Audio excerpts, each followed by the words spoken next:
নমস্কার, আমি সুমনা। আমার নতুন একটি ভিডিওতে তোমাদের সবাইকে স্বাগত জানাই। কেমন আছো তোমরা সবাই? আশা করি তোমরা সবাই খুব ভালো আছো আর আমরাও ভালো আছি। ঝিরিঝিরি করে বৃষ্টি পড়ছে, বৃষ্টি আর থামার নাম নেই, কিন্তু আমাদেরকে তো বেরোতেই হবে। মানে আমাকে আমাদের বাবার বাড়ি ছেড়ে এবারে যেতে হবে আমার শ্বশুর বাড়িতে। এই বৃষ্টিতে অস্মিকে কিভাবে নিয়ে যাব সেটাই আর কি একটুখানি চিন্তার বিষয়। একটুখানি আমরা অপেক্ষাও করছি যে বৃষ্টিটা একটুখানি কমুক, তারপরেই না হয় আমরা বেরোবো। কিন্তু যতই আর কি আমরা অপেক্ষা করছি, ঘড়ির কাঁটা যত আর কি সামনের দিকে এগিয়ে যাচ্ছে, তত দেখছি বৃষ্টি থামার কোনো নামগন্ধ নেই। এরপর যদি না বেরোই তাহলে আমাদেরকে হয়তো দুপুরে লাঞ্চটা করেই যেতে হবে। আর দুপুরে লাঞ্চটা করে যেতে করতে বিকেল হয়ে যাবে, আর তখন যদি আরও বেশি বৃষ্টি নামক শুরু করে আর কি, আমাদেরকে বাধ্য হয়ে সেই রাতের মধ্যেই বাড়ি ফিরতে হবে। কারণ অস্মির স্কুল, অস্মির বাবাকে কলকাতা যেতে হবে, মানে এই সমস্ত কিছু মিলিয়ে মিশিয়ে এখন বৃষ্টিটা একটুখানি থেমেছে মানে একদমই থেমে যায়নি, টিপটাপ করে বৃষ্টি পড়েই যাচ্ছে। তাই অস্মির বাবা বললো যে চলো বেরিয়েই পড়ি। আমিও বললাম যে হ্যাঁ চলো বেরিয়েই পড়ি, আর লেট করা যাবে না। এসে গাড়ির যখন আর কি ডিকিটা খুলে দেখে ওর মধ্যে রেনকোটটা ভরা রয়েছে অস্মির বাবার। মানে এটা কিন্তু আমাদের কারোরই মনে ছিল না। তাই যেহেতু রেনকোটটা ভরা রয়েছে আর ওই যেহেতু গাড়িটা চালাবে, সামনে বসে থাকবে, তাই বৃষ্টিটা ওই বেশি পাবে। তাই সেই জন্য ও বললো কি তাহলে আমি রেনকোটটা পরিই নি। যদিও রেনকোট পরে বাইক চালানোর মতো বা স্কুটি চালানোর মতো অত বৃষ্টি হচ্ছিল না, কিন্তু তাও আর কি রয়েছে, তাই ভাবলো যে পরিই নিক। জামাটা তুলে বলছে আমাকে প্রণাম কর।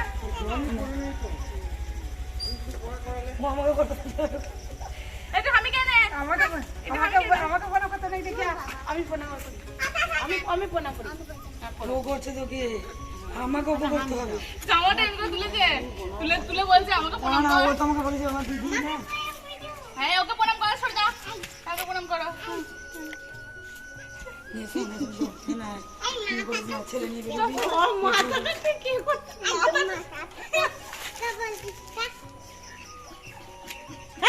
দিদি কই না জল পড়ে না দিদি যেদিকে কাপড় মাথাটা ঠিক কি করছে? চলো দুগ্গা করে এবার বেরিয়ে পড়ি। এটাই লাস্ট, আর আসবো না, এটাই লাস্ট করতে করতে বেশ অনেকবারই কিন্তু বাবার বাড়ি আসা হয়ে গেল অস্মির গ্রীষ্মের ছুটিতে। আর যবে থেকে আর কি অস্মির স্কুল আরম্ভ হবে তার আগে থেকেই দেখো বৃষ্টির ওয়েদার, মানে গরমটা যা হোক কাটলো। এই গরমে গ্রীষ্মের ছুটিটা হয়তো সেই জন্যই পড়েছিল। সবাইকে টাটা বাই বাই করে ফাইনালি আমরা বেরিয়ে পড়লাম। এই যতবারই আর কি বাবার বাড়ি ছেড়ে শ্বশুর বাড়ির দিকে পথে রওনা হই, ততবারই না মনে হয় বারবার একটু ফিরে তাকাই, ওই যতক্ষণ আমার প্রিয় মানুষগুলো, চেনা মানুষগুলোর মুখগুলো দেখা যায় আর কি। এরপর চলে গেলে ভিডিও কল অবশ্যই হবে, কিন্তু ভিডিও কল আর সামনাসামনি দেখার মধ্যে আকাশ পাতাল পার্থক্য। দেখো চারিদিক কীরকম একটা মেঘাচ্ছন্ন ওয়েদার হয়ে রয়েছে।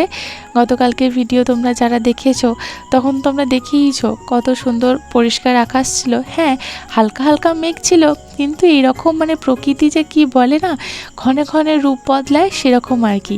এই হালকা একটু রোদ, একটু মেঘ ছিল, আর একেবারেই পুরো অন্ধকার হয়ে গেছে। আমরা জানো তো আজকে একটা অন্য রাস্তা দিয়ে যাব।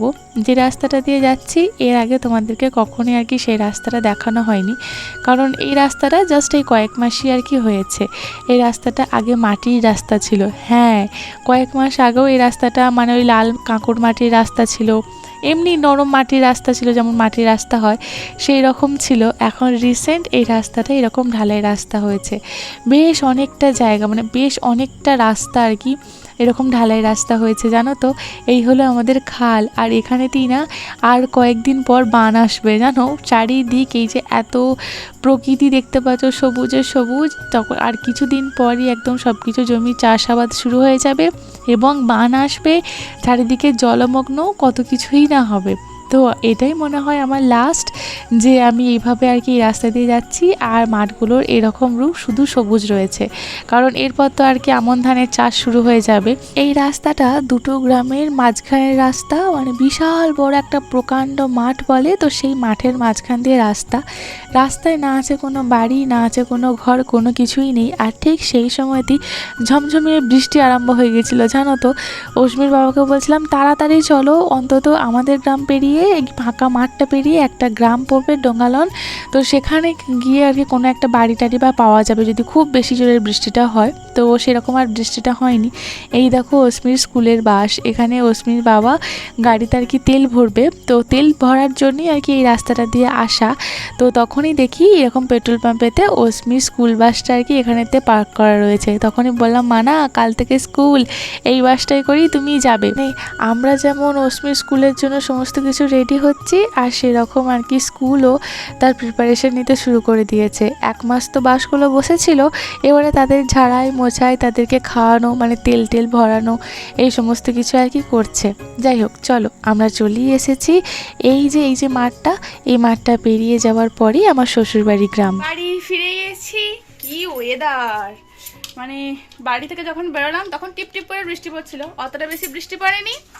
তারপর মাঝ রাস্তায় আসার পরে যে সব ভিজে গেছি, জামা টামা সব ভিজে গেছি। অশ্মি শুধুমাত্র মাথায় পলিথিনটা দিয়েছিলাম আর মিডলে বসেছিল বলে ও অতটা ভেজেনি। অশ্মির অত রেনকোট পরেছিলাম আর আমার মাথা একটু ভিজেছে। আর আমি যেহেতু স্নান করে এসেছি বাড়ি থেকে, এমনিতেই চুলে জল দিয়ে এসেছি, চুল আমার এমনিতেই ভেজা, অসুবিধা কিছুই নেই, হালকা হালকা ভিজেছি, কোনো অসুবিধা নেই।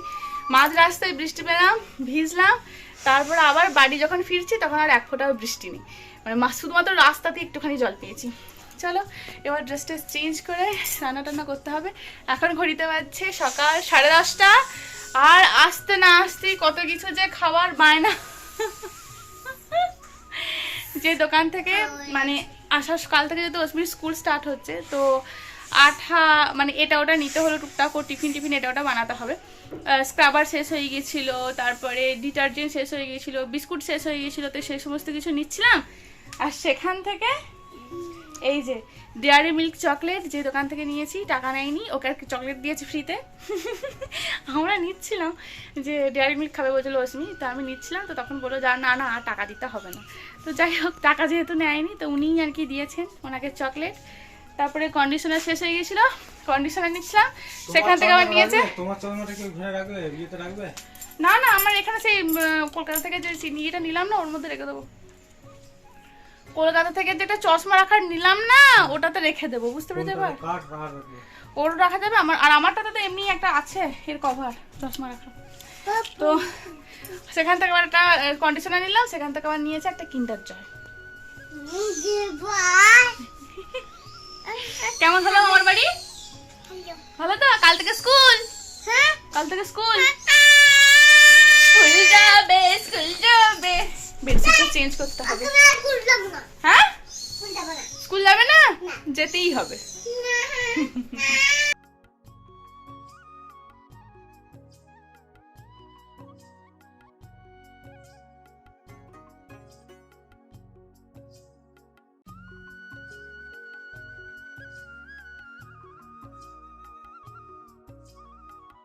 গতকালকের ভিডিওটা দেখার পর দেখলাম তোমাদের মধ্যে কয়েকজন আমাকে কমেন্টে জানিয়েছো যে তোমার ঠাকুমাকে শাড়ি দিলে না, তোমার ঠাকুমাকে শাড়ি দিলে আরও বেশি ভালো লাগতো। তো তোমাদেরকে একটা কথা বলি, তোমাদের কোনো দোষ নেই। এই কথাটা যে আমার মাথাতেও আসেনি এমনটা কিন্তু নয়, কিন্তু কি বলো তো, জামাই ষষ্ঠীটা হচ্ছে শাশুড়ি জামাইদের একটা অনুষ্ঠান। যদিও জামাই ষষ্ঠী কিন্তু আমাদের নেই, তা সত্ত্বেও তো আর আমাদের কিন্তু পরিবারে যেটা আছে সেটা হচ্ছে জামাই ফোঁটা, মানে ওই যে হয় না ভাইফোঁটার পরের দিনে গরু পরব হয় বা গরু উৎসব হয়, তো সেই দিনেতেই জামাই ফোঁটা আছে। সেই ফোঁটাটা জামাইদেরকে দেয় শালিকারা, মানে শালিরা, মানে বউয়ের দিদি বা ভাই বোন, বা যদি শালিরা না থাকে তাহলে ঠাকুমারা, মানে ঠাকুমা শাশুড়ি তারা থাকে তারা।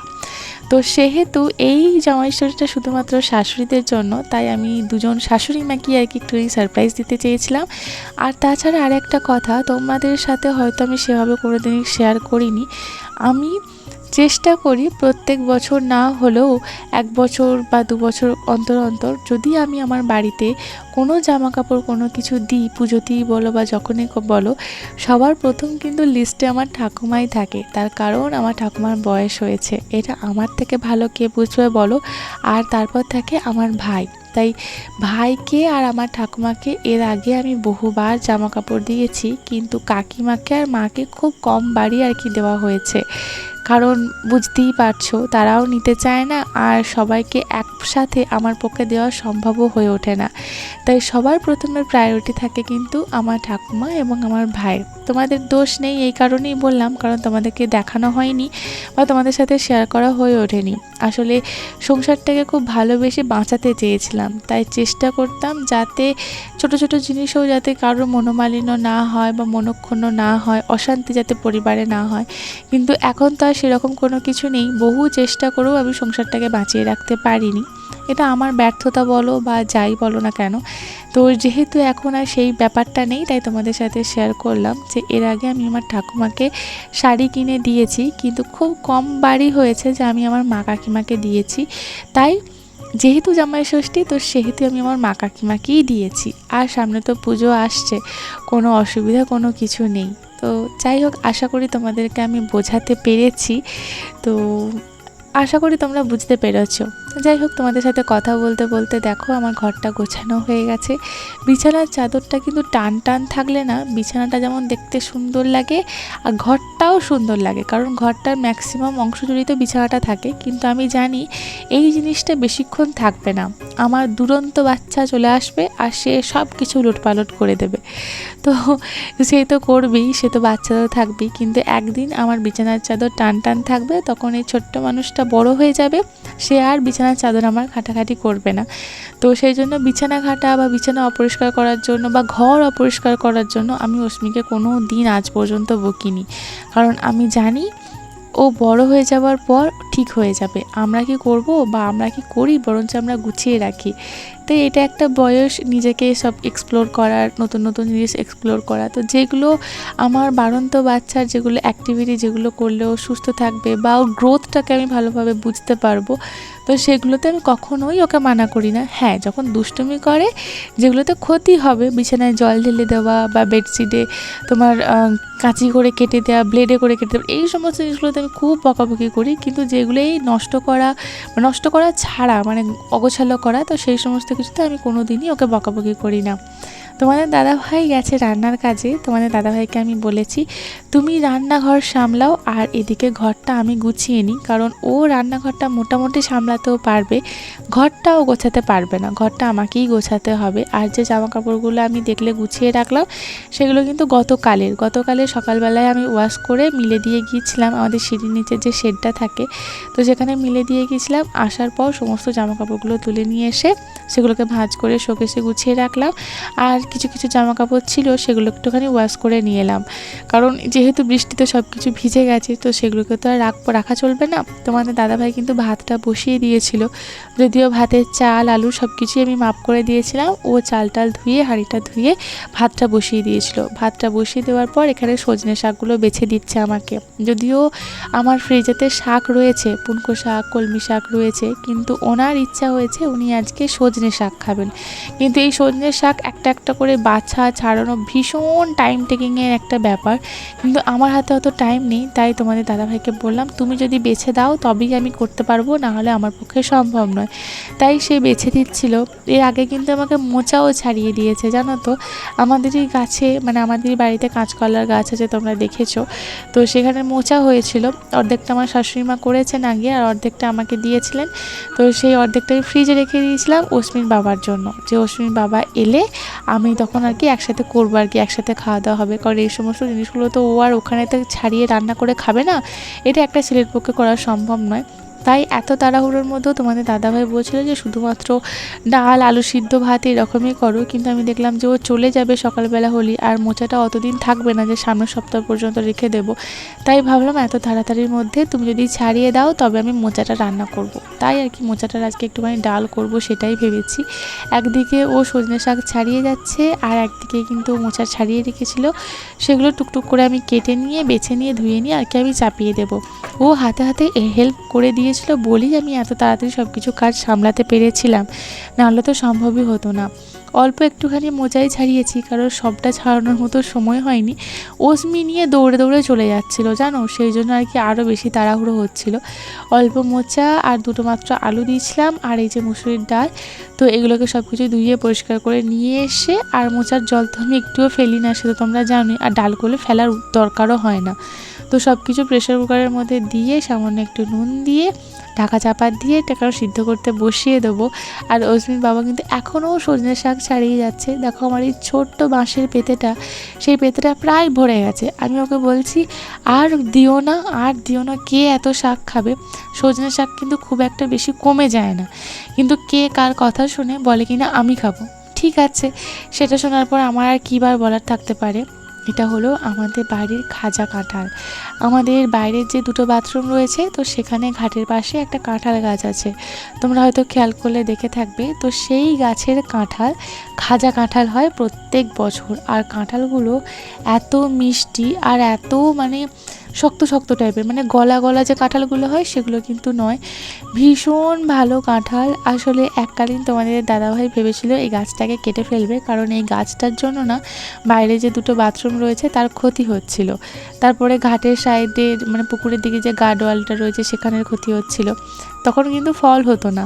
প্রথম বছর যখন আর কি ফল হয়, আর প্রথম বছর যখন ফলটা খাওয়ার পর দেখে যে খাজা কাঁঠাল হয়েছে, তারপর এই গাছটার প্রতি প্রেম, ভালোবাসা, আদর, যত্ন সব কিছু বেড়ে গেছে। কারণ অস্মির বাবা, বিশেষ করে অস্মির দাদু, এরা কিন্তু এই খাজা কাঁঠাল খেতে কিন্তু ভীষণ ভালোবাসে, ভীষণ ভালোবাসে। তাই গাছকে কেটে ফেলবে ভেবেছিল, কিন্তু গাছ এখন সে কাটা বাদ দিয়ে এখন আদর যত্নে ভরে উঠেছে। তো আমি এখন রান্না করতে করতে সেই খাজা কাঁঠালই খাচ্ছিলাম। এখানেই আমি বিপদ করে ফেলেছিলাম জানো, মানে কাঁঠালগুলো অতটা বেশি মিষ্টি না, মানে একদম মিষ্টি না যে দুটো তিনটে খাওয়ার পরে তুমি আর খেতে পারবে না, আর একদম পুরো কচকচে টাইপের খাজা কাঁঠাল ছিল, গাছ থেকে পাড়া টাটকা কাঁঠাল। তো আমি না নাই নাই করে বেশ অনেকগুলো কাঁঠাল খেয়ে ফেলেছিলাম। আর মানে সকালবেলায় তো বাড়ি থেকে জলখাবারের চপ খেয়ে এসেছিলাম, মানে বুঝতে পারছো, চপ আবার কাঁঠাল, মানে আমার যে কী অবস্থা হয়েছিল দুপুর থেকে সে শুধুমাত্র আমিই জানি। কিন্তু এখন দেখো আমি কত ভালোবেসে, কত তৃপ্তি করে অস্মির বাবার সাথে গল্প করতে করতে কাঁঠালগুলো ছাড়াচ্ছি আর খাচ্ছি, কিন্তু তখন আমার এক মুহূর্ত মাথায় আসেনি যে পরবর্তীকালে আমার সাথে কি হতে চলেছে। তবে জানো তো, এই কাঁঠাল খাওয়ার কিন্তু অনেক নিয়ম আছে, যে নিয়মগুলো আমি এই বাড়ি থেকেই শিখেছি, আগে কিন্তু জানতাম না। কার কাছে শিখেছি বলো তো, কে আমাকে শিখিয়েছে বলো তো? আমার শ্বশুরমশাই। কাঁঠাল কীভাবে খেতে হয়, কাঁঠালটা থেকে ভেতরে মানে ভেঙে আর কি ওর ভেতরে বীজটা যখন আলাদা করি, তো সেই বীজটা আলাদা করার সাথে সাথে ব্রাউন কালারের কিছু অংশ থাকে সেগুলো ফেলে দিতে হয়, ওর গায়ে কিছু কিছু অংশ থাকে সেগুলো ফেলে দিতে হয়, সেগুলো খেলে নাকি পেট ব্যথা করে। মানে এই জিনিসগুলো কিন্তু আমি জানতাম না, যেটা আমাকে আমার শ্বশুরমশাই শিখিয়েছে। খাজা কাঁঠাল খাওয়ার পর ভাবলাম মেয়েটাকে দুটো কাঁঠাল খাওয়াই, কিন্তু আমার মেয়ে না কাঁঠাল খেতে একদম পছন্দ করে না। অশ্বিন বাবাকে বললাম, সে তো বাড়িতে আসার পরেই আর কি দৌড় দিয়েছে তার বন্ধু বান্ধবীদের সাথে দেখা করতে। বললাম তুমি একবার গিয়ে দেখে এসো, আর সেই ফাঁকে আমি রান্নাটা বসিয়ে দিই। সজনে শাক কীভাবে রান্না করতে হয় সে তো তোমরা সবাই জানো। ওই একটুখানি জল দিলাম, তার মধ্যে একটুখানি নুন আর একটুখানি খাবার সোডা দিয়েছিলাম। তো একটুখানি মানে জলটা গরম হয়ে যাওয়ার পর যে সজনে শাকগুলো ছিল, তো সেই সজনে শাকগুলো মানে তোমাদের দাদাভাই আর কি বেছে দিয়েছে, আর আমি কেটে নেওয়ার পর আর কি জলে ভালো করে ধুয়ে নিয়ে এসেছি। কারণ বুঝতেই পারছো মাকড়সা টাকড়সা এটা ওটা থাকে। তো তারপর আবার কি সেই ধুয়ে নিয়ে আসা শাকটা এর মধ্যে দিয়ে দিয়েছি, আর কিছুক্ষণ ফুটবে, মানে নরম হবে আর কি। তবে তোমাদের অস্মিরানির বাবা বলেছিল খুব নরম হয়ে যায়, আর আমি আবার এই শাকটা খুব নরম হয়ে গেলে আমার খেতে একদম ভালো লাগে না। আর অস্মি বাবা ঠিক উল্টো, নরম নরম খেতে পছন্দ করে, আর আমার একটু হালকা শক্ত থাকবে সেটা আমার পছন্দ হয়। তো যাই হোক, তো হয়ে গেল, শাকটা সিদ্ধ হয়ে গিয়েছিলো। তারপর আবার কি সর্ষের তেল দিয়েছিলাম, তার মধ্যে কিছুটা আর কি রসুন ফোড়ন দিয়েছিলাম, রসুন ফোড়ন দিয়ে মানে ওই যে জল ঝরিয়ে দিয়েছিলাম শাকটা, তো সেটার আবার দিয়ে দেওয়ার পর একটুখানি হালকা নুন দিলাম, দিয়ে পর ভাজা ভাজা করবো, তাহলে আমার শাক রেডি হয়ে যাবে। ভাবো তো এই এতটা শাক, তার 3 ভাগের 2 ভাগ খেয়েছে অশ্মির বাবা, আর 1 ভাগ আমি আর অশ্মি ভাগ করে খেয়েছি। মানুষটা এত শাক খেতে ভালোবাসে। তো এই শাকের তো ভেষজ গুণ সব থেকে বেশি, কারণ এই শাক তো আর সেভাবে কেউ চাষ করে না, আর আলাদা করে কোনো কিছুই হয় না, মানে একদম প্রাকৃতিক ভেষজ, একদম গুণাগুণে সম্পূর্ণ। আজকের ভিডিওটা তাহলে আমি এখানেই শেষ করছি। তোমরা জানিও ভিডিওটা কীরকম লাগলো। এই ভিডিওটার মধ্যে তোমাদের যদি এতটুকুও কিছু ভালো লেগে থাকে তাহলে প্লিজ ছেড়ে যাবার আগে আমার চ্যানেলটা সাবস্ক্রাইব করে দিও।